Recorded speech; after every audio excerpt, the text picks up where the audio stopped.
In this episode, we're going to talk about the 4 signs that listeners are overlooking your podcast. Because right now, if you are experiencing any one or more of these 4 problems, then guaranteed listeners are choosing other podcasts to listen to over yours. And I don't want that for you. I want to show you why this happens and also what you can do about it so that you can grab the attention of the listeners who need to hear your voice and need to hear your message and help them see why your show is the one that they should listen to. Welcome to Insider Secrets to a Top 100 podcast. I'm your host, Courtney Elmer. Let's make your business binge-worthy. If you've been podcasting for any length of time, then tell me if this sounds familiar. You publish at least a new episode every single week to your podcast. In fact, you haven't missed, but you're still getting less than 1,000 downloads per episode, despite doing everything that the podcast experts are telling you that you need to do to grow your show. Maybe people tell you they love your podcast. You get DMs in your inbox like, oh my gosh, that episode was amazing. It was exactly what I needed to hear, and it makes you feel really good. But no one has left a review on your show in the last 30 days or more. And even though you know that the content that you share inside of every episode is super valuable, only 1 or 2 listeners have ever raised their hand reaching out asking, hey, how can I work with you? Maybe you even sit there and you check your analytics dashboard once a week, but you haven't seen a significant increase in downloads or in podcast listens in the last 3 months. And my guess is, if you're listening to my voice right now, then you are probably an online expert who's figured out how to crack the code on consistent 5K months in your business or 10K months or even more. But when it comes to growing your podcast, you're like scratching your head going, oh my gosh, how do I grow this thing beyond 50 downloads an episode or 100 downloads an episode, much less 1,000 downloads per episode? And if you're nodding your head and you're like, yes, Courtney, this is me, then the good news is you're not alone. And I'm here to normalize this for you because these are the 4 indicators that your podcast might be getting overlooked by listeners who need it. And we don't talk about this enough. In fact, most podcast hosts are embarrassed to say, oh, I'm only getting 50 downloads per episode. Because at the end of the day, you probably started your podcast because you wanted to be seen as an expert. You thought this was going to be the thing that would help you expand your reach and grow beyond your warm audience so you could start reaching cold audiences who need to hear your message. And right now, that's just not happening. But you keep showing up. You keep doing everything the experts are telling you that you need to do. But you also might not know where to go to actually get help and to learn what is it that I need to do? If I'm missing something, what am I missing in order to actually see the results and the growth that you're looking to see with your podcast? And you've probably been told, well, you know what? Keep doing what you're doing. Podcasting's a long game. You just need to stay consistent. Just give it more time. But hello, if consistency was a competition, you'd win first place. And you've already been at this for 3 months, 6 months, a year now. So chances are more time isn't the solution. Because the reality is you can be as consistent as you want to be, but if you're consistently doing the wrong things, you're not going to get the results you want. We all know what'll happen if you eat a donut for breakfast every day. Now, you could certainly do that, but if your goal is to build lean muscle mass, well, doing that is not actually going to help you achieve that result. On the flip side of that, though, you might know, okay, I need to drink water every day. I need to eat healthy. I need to hit the gym 3 times a week. And you're doing that, and you're still not seeing results. What does that tell us? It tells us that we still might not be doing the right things, or that maybe we're doing some of the right things, but not all of the right things. So in this episode, I'm here to break down and kind of lift the curtain and just blow up the myth that, oh, we just got to stay consistent here to grow our podcast. Okay, great, but wouldn't you have grown your podcast by now if consistency was the answer?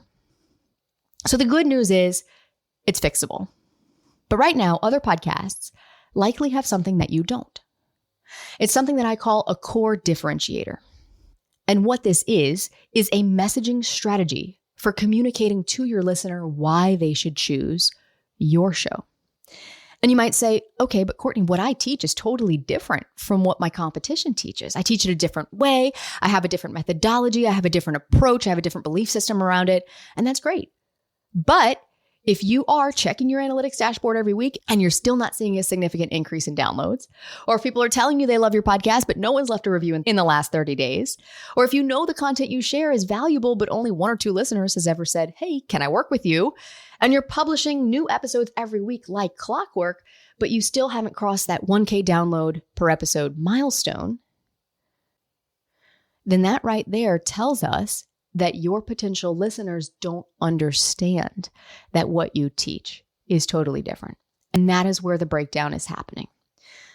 So let's say, for example, you've got 2 real estate podcasts, and host number 1 over here, Joe Smith, talks about investing strategies for commercial real estate and building passive income through commercial real estate investments. Okay. And let's say you have a real estate podcast and your approach to generating passive income through investing in commercial real estate is totally different. You have a totally different approach, totally different methodology, and you think your methodology is better. And let's be honest, it probably is.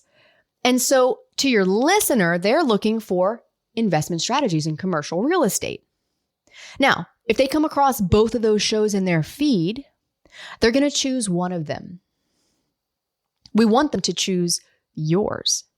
But if you're missing a core differentiator, then your potential listeners might not understand why what you teach is the solution or the answer to the problem that they're experiencing. Which podcast is going to win the attention of that listener? The one that does a better job of communicating that they understand the problem the listener is experiencing. Let's look at 2 weight loss podcasts. Same thing is true. Let's say it's not just general weight loss, it's weight loss with keto specifically. Okay, so now we have 2 keto podcasts. And Susie Q over here is teaching keto, and she's got 2,000 plus 5-star reviews, and she's getting thousands of downloads a week, and she's top 1% on Listen Notes. And you're like, okay, but my clients are getting better results. And I want to be able to share with people what I teach and why I teach, because my approach to keto is totally different than what Susie teaches. Doesn't matter if your approach is different if your listener doesn't know if your approach is different. So this is where most people will be like, okay, but Courtney, I talk about this in my episodes. I mean, like, surely my listeners will know, and potential listeners, like if anyone were to just listen to a podcast, they would know that my approach is different.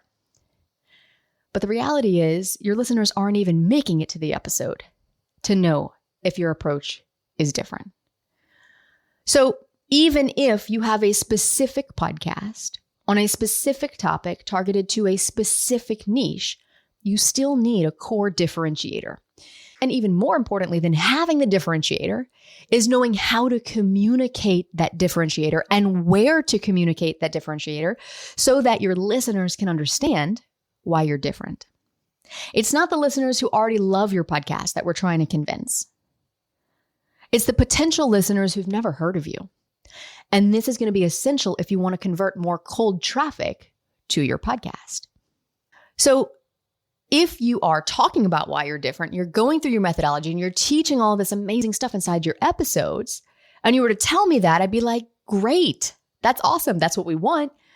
But your listeners won't know that if you're not communicating that on the 5 steps of the listener journey before they decide to hit play.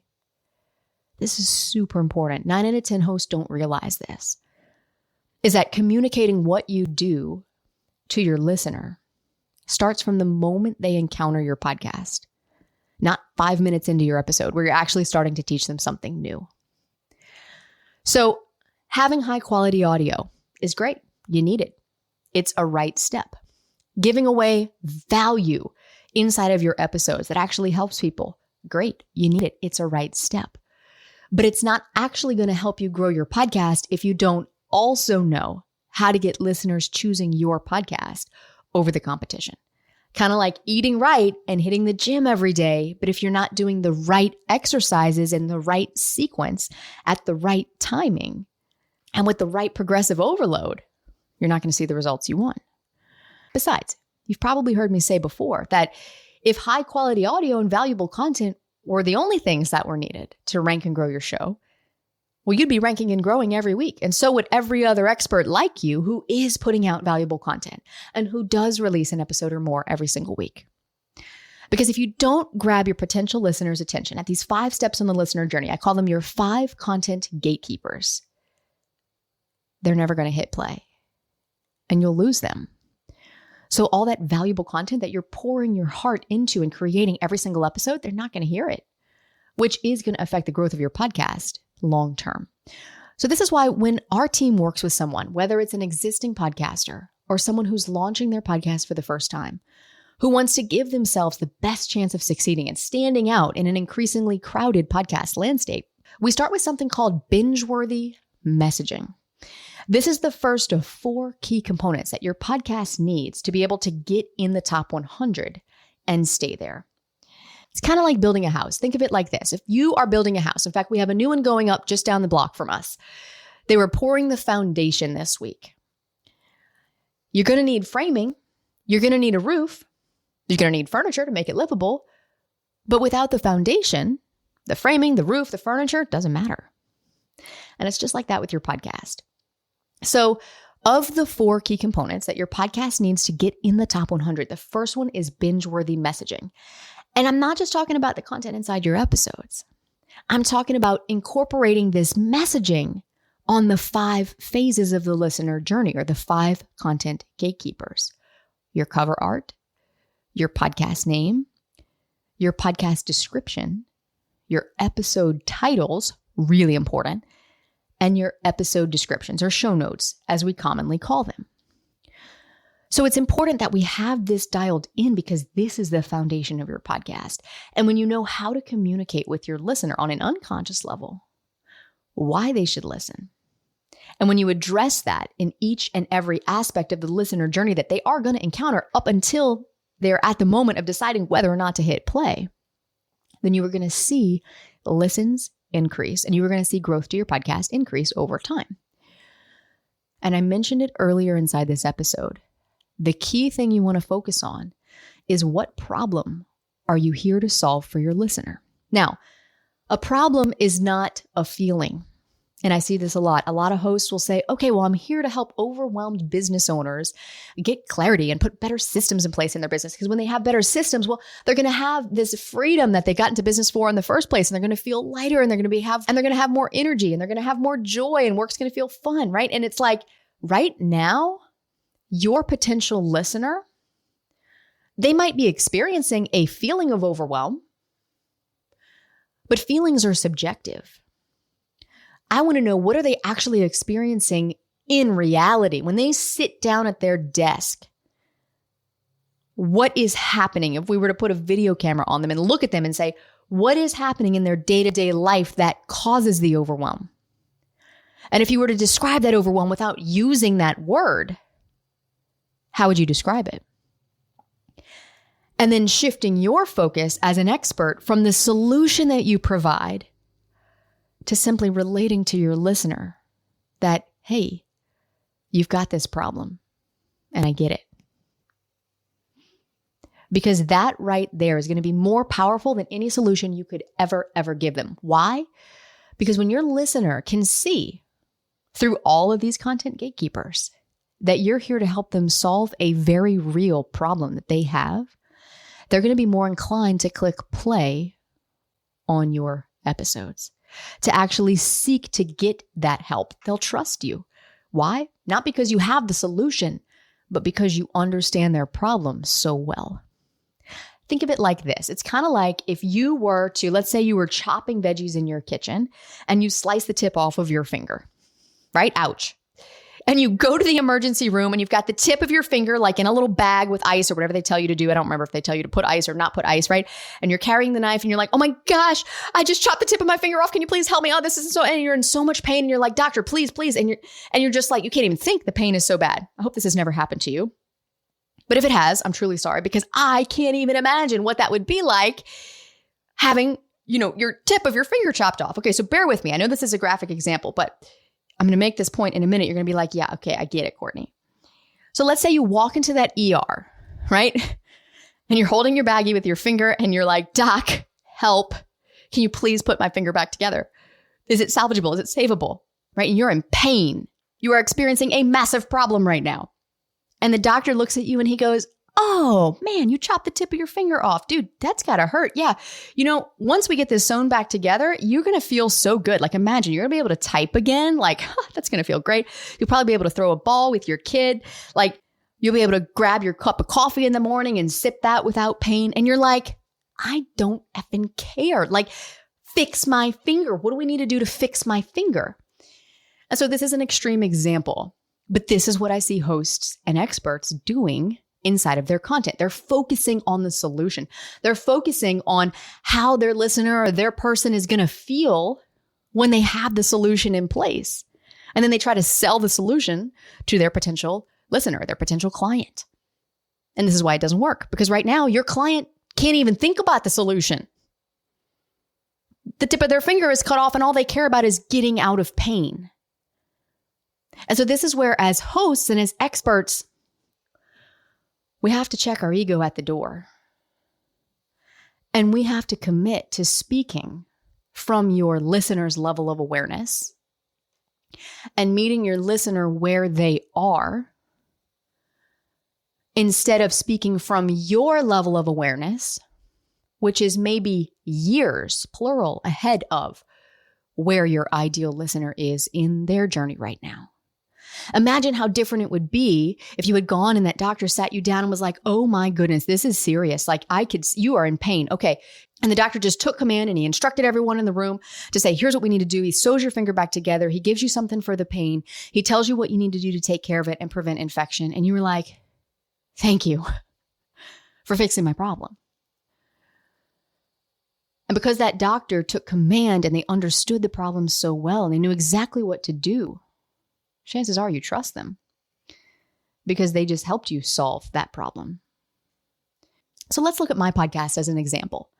I know so much more now after 4 years and over 500 hours of study, both on my podcasts and over 60 different podcasts that we have worked with and counting, than I did when I started my podcast 4 years ago. But at the beginning, all I cared about was, how do I get more downloads? Why isn't my show growing as fast as I thought it would? Why has no one reached out asking to book a call or show interest in my program? And those were the problems that I had. And those were the problems that I wanted help to fix. And your listener has problems too. But before you can begin to communicate to your listener why you're different and how you help solve those problems, you have to know, number one, what the problems are in the first place, specifically. And number two, you have to show your listener that you know what those problems are and that you understand them. So right now, being 4 years into this podcasting journey with over 500 hours of experience, not to mention the 10 plus years of studying marketing and psychology prior to shifting all of that focus into the podcasting space, right now, you're probably listening to this show because you want downloads. You want growth. You need conversions. And if I want to be your guide and to be a good guide for you, then I know that the first thing I need to show you is not, okay, we need to dial in the messaging, we need to dial in the positioning, we need to dial in the psychology and the human behavior and all these things that we talk about here on the show that I love to talk about. But my first step is to show you that I understand what you're experiencing right now and explain why it's really happening. Because only then will you trust me enough to be like, you know what? Courtney gets it. And you'll believe me when I show you what you need to do to fix it. And the same is true for your show. And I can't emphasize this enough because it is a very big mistake that I see hosts make all the time. They get this backwards. They start talking about the root problems and the beliefs and the causes of the problem that their person is experiencing before they show their listener, hey, you know what? I get it. If you have this problem, it sucks. And I'd love to help. Your listener doesn't care what the root problem is or the beliefs or the causes or how they're going to feel once the problem is solved. They just care that you understand the problem that they're experiencing right now. And had I gone into this episode and started talking about binge-worthy messaging and you need the psychology and this and that of your listener without addressing the problem you're experiencing first, I might have lost your interest because you'd have been like, well, you know what, Courtney? No, I don't have that problem. I think I do a pretty good job of messaging. I think I do a pretty good job of communicating to my listener. You know, my episodes are great. I pour my best stuff in there. And so this is why we started with the 4 signs that listeners are overlooking your podcast. Because simply by showing you, hey, guess what? I get it, because not only have I been there, not only have I worked with dozens and dozens of people who have been there, but that this is really common in the podcasting space and not a lot of people are talking about it. So let's start there. Let's talk about why these problems are happening. Only then would you have even been open-minded enough to be like, okay, Courtney, so what do I need to do to fix it? Because you seem to understand that I've got these problems and they're really frustrating and kind of annoying because I am staying consistent. I am putting my best stuff into every episode. So we started this episode with those 4 signs intentionally. And we talked about why the things you've been doing to try and fix the problem haven't worked. And we talked about how there are 4 things that every top 100 podcast needs to be able to get in the top 100 and stay there. And we've talked in depth about the first one of those today, binge-worthy messaging, which starts with your core differentiator, not just having one, but knowing specifically what problems you solve and being able to communicate that to your listeners through your podcast messaging, specifically and most importantly, on the 5 steps of the listener journey, or those 5 content gatekeepers before they hit play. And we've also talked about how you can begin to get clearer on your differentiator by noticing when you're talking from your level of awareness and expertise, and instead checking your ego at the door and looking at what problems does my listener have that maybe you had years ago when you were at that point on your journey that they need help with right now, and showing them how you can help. This part right here, everything I'm walking you through in this episode, this is something we spend 4 to 6+ weeks working on with our clients to really help them nail what specific problems they solve. And then we show them how to plug that into their content gatekeepers and their episodes to show their listener how they're different. And when you do this, you're going to be able to grab your listener's attention in an instant, especially those new listeners who are cold to you. And this is how we grow a podcast, because now listeners can begin to understand why they should choose your show over others. And we can begin to attract more listeners to your show. And then we could do things like sharing your show on social media and driving traffic back to it. We can begin to do things like running ads and podcast swaps and other growth strategies, because guess what? The foundation is in place. And rather than doing all those growth activities and then still people aren't converting to listeners, now we know that we're going to be more likely to capture the attention of that cold traffic and of those listeners. And you'll begin to see that growth over time. Because once that foundation is built, then we can frame it. Then we can add the roof. Then we can add the walls and all the beautiful things inside and the furniture. And you're on your way. So if you're listening to this right now and you want to chat with my team at any point to get our help to do this for your podcast, then I'd love to connect with you. Let's see if we're a fit. Click the link in the show notes, grab a time on our calendar, and let's look at your podcast right now. Or if you have a podcast that you want to launch and you want to avoid these problems, let's look at this together. If you have an existing podcast, we'll do an audit with you and we will look at where there might be cracks in your podcast foundation and help you fix them. Or if you're launching for the first time, we'll show you what you need to do to build a strong foundation from the get-go to help you avoid these cracks in the first place. And speaking of starting a podcast, if you have been wanting to start a podcast and you listen to this show because you want to learn all the right things to do before you actually hit publish on your first episode, then the next episode is specifically for you.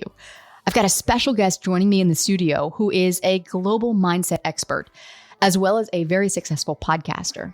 And we're going to be talking about the mental shifts that you can make to overcome any fear that comes up at the thought of starting your podcast. And if you currently have a podcast, then you will learn what you need to do to shift that self-doubt that sometimes likes to pop up right when you hit record, or pop up at different times, or that pops up at different times on your journey as a podcast host. So stick around, don't go anywhere. All that is coming up next to help you make your business binge-worthy.